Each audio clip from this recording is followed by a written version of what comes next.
Bayangkan anda sedang berjalan di sebuah pusat beli belah moden di Kuala Lumpur. Di satu sudut terdapat restoran yang penuh dengan pelanggan menikmati nasi berempah dengan ayam goreng rangup. Di tingkat lain pula, orang ramai beratur panjang di sebuah kedai minuman manis berwarna coklat pekat yang semakin popular di media sosial. Tidak jauh dari situ, sebuah butik menjual pakaian batik moden yang bergaya dipakai oleh golongan muda sebagai fashion harian. Jika anda perhatikan dengan teliti, banyak produk yang kelihatan sangat biasa di Malaysia hari ini sebenarnya mempunyai kisah yang lebih panjang di seberang Selat Melaka. Beberapa dekad lalu, mungkin tidak ramai yang menyangka bahawa produk dari Indonesia boleh menjadi fenomena budaya di Malaysia. Namun, dalam beberapa tahun kebelakangan ini, kita melihat sesuatu yang menarik berlaku. Banyak produk asli dari Indonesia bukan sahaja menjadi popular, malah ada yang menjadi viral. Tetapi yang lebih menarik ialah bagaimana Malaysia mengambil produk-produk ini dan membawanya ke tahap yang berbeza dari segi pemasaran, pengalaman pelanggan dan pengembangan jenama. Jadi persoalannya mudah tetapi menarik. Adakah kita benar-benar memahami perjalanan produk-produk ini? Dalam video ini kita akan melihat 5 produk asli Indonesia yang menjadi viral tetapi Malaysia membawanya ke tahap seterusnya dengan cara yang mungkin tidak dijangka oleh ramai orang. Jika anda suka perbincangan yang jujur tentang budaya, ekonomi dan hubungan antara Malaysia dan Indonesia, tekan butang subscribe sekarang. Ramai orang kata kandungan seperti ini tidak akan mendapat perhatian. Seorang kawan saya sendiri pernah berkata bahawa video seperti ini tidak akan menarik pelanggan baru. Tetapi saya percaya cerita seperti ini patut dikongsi. Jadi jika anda juga percaya bahawa perbincangan yang matang antara dua negara serumpun itu penting, tinggalkan komen dari mana anda menonton dan kita buktikan bersama bahawa komuniti ini boleh berkembang. Sebelum kita masuk ke dalam 5 produk tersebut, kita perlu memahami satu perkara penting. Indonesia mempunyai lebih daripada 270 juta penduduk dan merupakan salah satu pasaran domestik terbesar di dunia. Ini bermakna banyak produk tempatan berkembang dengan sangat kuat di dalam negara mereka sendiri. Namun, apabila produk tersebut memasuki pasaran Malaysia, sesuatu yang menarik sering berlaku. Malaysia kadangkala menambah sentuhan baru dari segi penjenamaan, pengalaman pelanggan, kemudian strategi pemasaran yang menjadikannya lebih dikenali di peringkat serantau. Produk pertama yang sering menjadi perbualan ialah Indomie. Bagi ramai rakyat Malaysia, mi segera ini bukan lagi sesuatu yang asing. Malah, di banyak kedai runcit dan restoran kecil, anda boleh menemui pelbagai variasi Indomie yang dihidangkan dengan telur, ayam goreng atau sambal tambahan. Tetapi, asal usulnya bermula di Indonesia, di mana Indomie telah menjadi sebahagian daripada kehidupan harian selama beberapa dekad. Apa yang menarik ialah bagaimana Malaysia membantu mengangkat fenomena Indomie ini ke tahap yang lebih kreatif. Di beberapa restoran dan kafe hipster, mi segera ini bukan sekadar makanan segera murah. Ia menjadi hidangan yang diinovasikan dengan pelbagai topping dan gaya penyediaan moden. Apabila makanan jalanan tradisional digabungkan dengan kreativiti restoran moden, ia mencipta pengalaman baru yang kemudian menjadi viral di media sosial. Jadi persoalannya, adakah populariti Indomie hari ini sekadar kerana produk itu sendiri atau kerana cara ia dipersembahkan kepada generasi baru? Produk kedua ialah batik. Ramai orang mungkin tahu bahawa batik mempunyai sejarah panjang di Indonesia dengan teknik canting dan motif tradisional yang sangat halus. Namun di Malaysia, batik mengalami satu transformasi yang menarik. Mereka tempatan mula memperkenalkan potongan moden, warna lebih berani dan gaya yang sesuai dipakai dalam kehidupan harian. Apa yang berlaku ialah batik tidak lagi dilihat hanya sebagai pakaian tradisional untuk acara rasmi. Ia menjadi sebahagian daripada fashion kontemporari.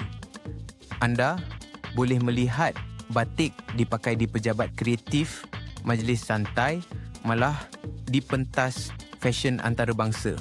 Apabila produk budaya diberi tafsiran moden, ia membuka pintu kepada pasaran yang lebih luas. Jadi kita boleh bertanya, adakah inovasi dalam reka bentuk sebenarnya membantu memperkenalkan batik kepada generasi baru? Sekarang mari kita lihat produk ketiga yang mungkin mengejutkan sesetengah penonton, iaitu minuman kopi gaya Nusantara. Indonesia terkenal sebagai salah satu pengeluar kopi terbesar di dunia dengan varieti seperti kopi Sumatera dan kopi Java. Budaya kopi ini telah wujud sejak berabad-abad lalu.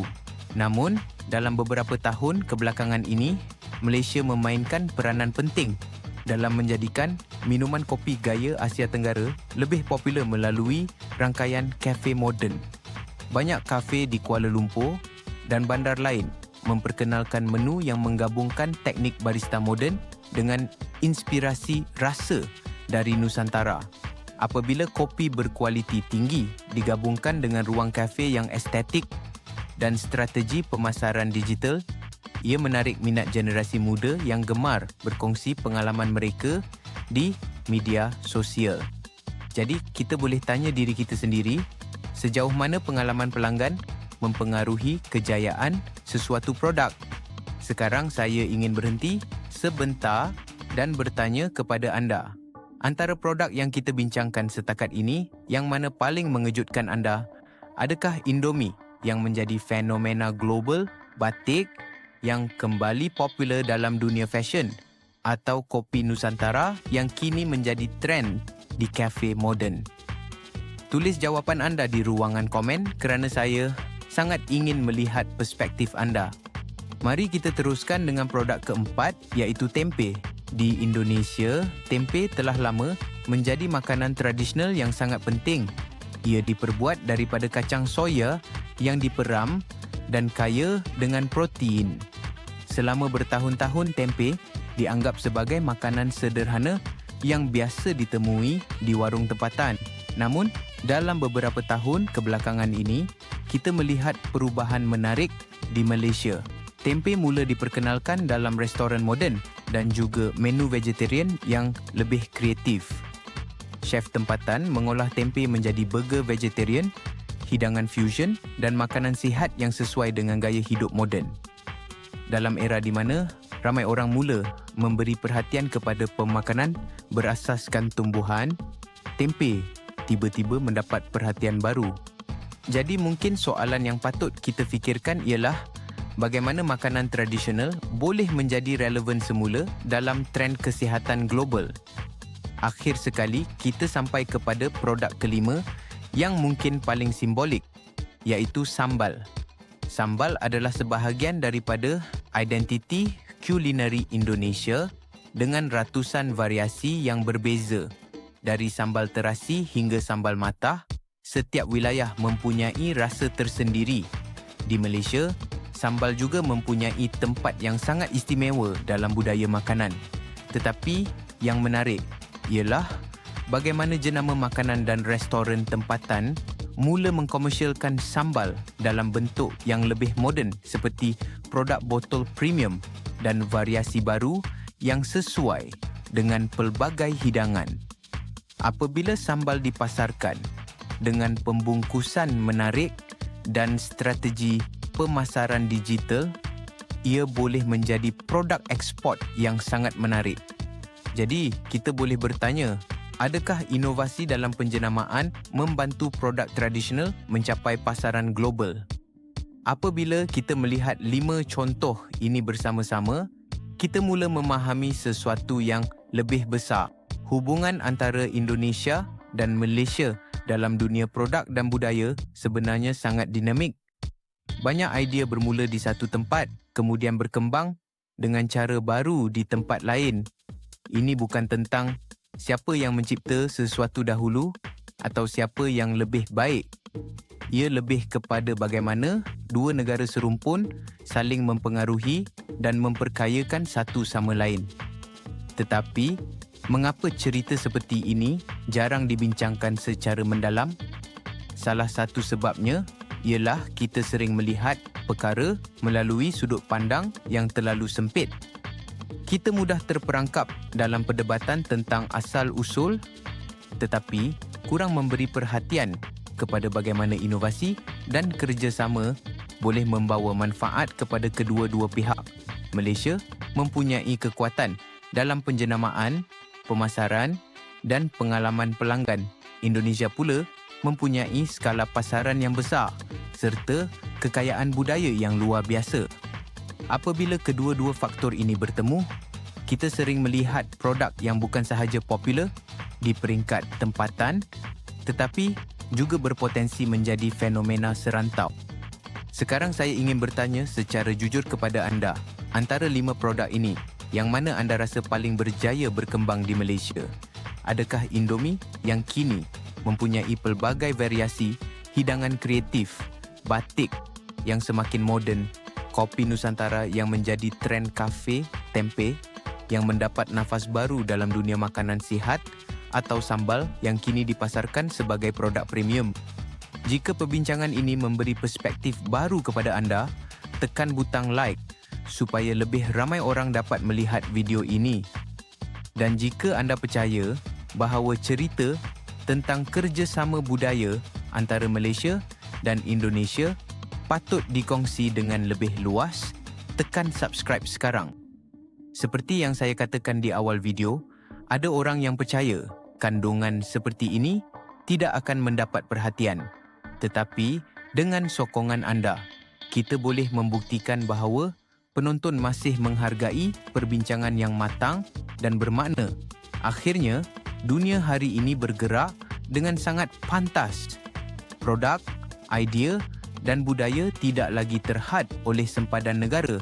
Apa yang bermula sebagai tradisi tempatan boleh berkembang menjadi fenomena serantau apabila diberi ruang untuk berinovasi. Mungkin itulah pelajaran paling menarik daripada kisah 5 produk ini. Kadangkala, kejayaan bukan hanya datang daripada asal-usul sesuatu produk, tetapi daripada bagaimana ia berkembang, berubah dan diterima oleh masyarakat yang lebih luas. Terima kasih kerana menonton hingga ke akhir. Saya sangat ingin mendengar pandangan anda, jadi jangan lupa tinggalkan komen tentang produk mana yang paling mengejutkan anda. Dan siapa tahu, mungkin dalam video seterusnya kita akan menemui lebih banyak cerita menarik tentang bagaimana Malaysia dan Indonesia saling mempengaruhi dalam cara yang tidak kita sangka.